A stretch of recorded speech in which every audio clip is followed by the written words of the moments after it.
अस्सलाम वालेकुम नाज़रीन, मेरा नाम है डॉक्टर गज़ल। आप देख रहे हैं मेरा यूट्यूब चैनल डॉक्टर गज़ल ऑफिशियल के नेम से। आज हम बात करते हैं, क्या आप खुश्क खांसी की वजह से परेशान हैं, ख्वाह वो मर्द हैं, औरतें हैं, छोटे बच्चे हैं या बूढ़े हैं।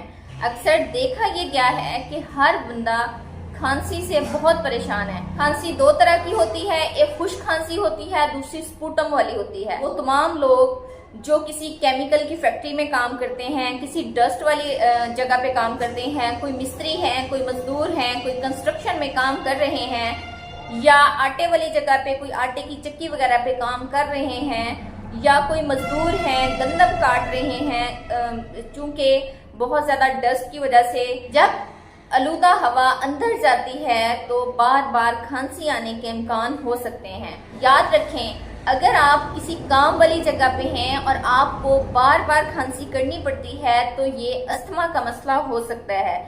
ये खांसी जो है ये आपकी एस्थमेटिक हो सकती है, आपको दमे की तकलीफ का सामना करना पड़ सकता है। अगर आपको खुश्क खांसी आती है तो आप अपने कंसल्टेंट के पास, अपने डॉक्टर के पास लाजमी विजिट करें, ताकि आप वक्त पर जो इस खांसी की वजह है उसके बारे में मालूम हो सके। पता लग जाता है कि ये वायरल है, सीजनल है, या इसके पीछे वाकई कोई दमे का मसला हो सकता है। उम्मीद है कि मेरा ये छोटा सा सेशन आप लोगों के लिए मददगार साबित हुआ होगा। Thank you very much. Allah Hafiz.